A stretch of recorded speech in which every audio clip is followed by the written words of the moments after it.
5,20,000. இல்லைங்க, ரொம்ப கம்மிங்க 5 லட்ச ரூபாங்கிறது.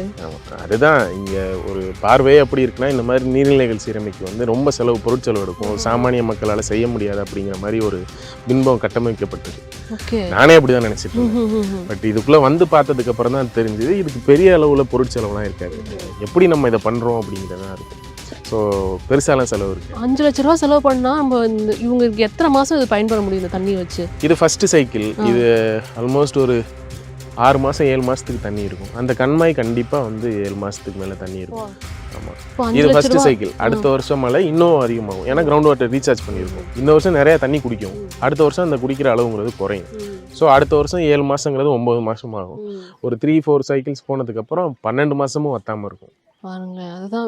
ஆனால் பெரிய செலவு, பெரிய பொருட்செலவுன்னு சொல்லி நம்ம நம்ப வச்சிருக்காங்களோங்கிற மாதிரி தான் நீங்கள் சொல்கிறது இருக்கு.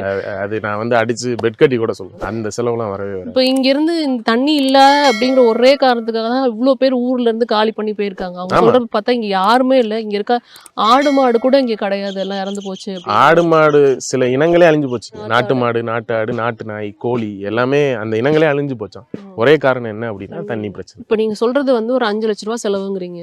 இப்போ இவ்வளோ விஐபிஸ் வந்து சினி இண்டஸ்ட்ரியில் இருக்கிறாங்க, நிறைய இடத்துல இருக்கிறாங்கங்கிறீங்க. அவங்களாம் மனசு வச்சா கண்டிப்பாக சரி செய்ய முடியும் தானே? கண்டிப்பாக சரி செய்யலாம். ஏன்னா இதுக்கு முன்னாடி வந்து அவங்களுக்கு இந்த மாதிரி ஒரு ஆப்பர்ச்சுனிட்டி கிடைக்கல.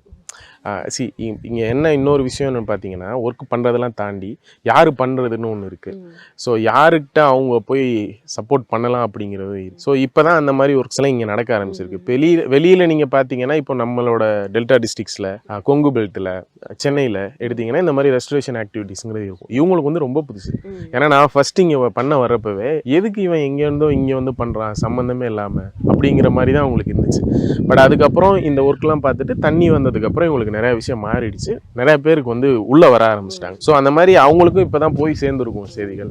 கண்டிப்பாக வருவாங்கன்னு நம்புகிறேன். ஏன்னா ஒருத்தனால இதை சரி பண்ண முடியாது 100%. நிறைய பேர் இதுக்குள்ளே வரணும், நிறைய பேர் சேர்ந்து பண்ணோம்னா 100% ஆரம்பிக்கிறப்போ இப்போ வந்து இங்கே இடத்துல நிற்கிறீங்க. எவ்வளோ டஃப்பாக இருந்தது இந்த ப்ராசஸ்? டஃப்னு நம்ம நினச்சோன்னா எல்லா விஷயமே டஃப் தான். காலையில் எழுந்திரிச்சு தூங்கி நைட்டு தூங்குற வரைக்கும் நம்ம நினைக்கிறது சின்ன சின்ன ஆக்டிவிட்டீஸ் கூட டஃப்பாக தான் இருக்கும். பட் ஆனால் இது நான் வந்து ஒரு லேர்னிங் ப்ராசஸ்ன்னு தான் நான் நினைக்கிறேன்.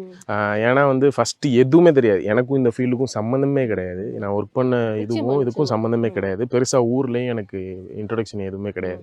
நிறைய பேரோட இன்புட்ஸு, நிறைய பேரோட நாலேஜ், நிறைய பேரோட சப்போர்ட்டு, கைடன்ஸு இதெல்லாம் சேர்ந்து தான் இந்த ஒர்க்ஸ் பண்ண ஆரம்பிச்சிது. ஸோ அடுத்தடுத்த ஒர்க்ஸ் பண்ணுறப்போ எனக்கு ஒரு ஒர்க்குமே யூனிக்காக தெரிய ஆரம்பிச்சிது. ஒரு நாளுமே புதுசாக இருக்கும். நிறைய பேரை பார்ப்போம், நிறைய பேரை இது பண்ணுவோம்.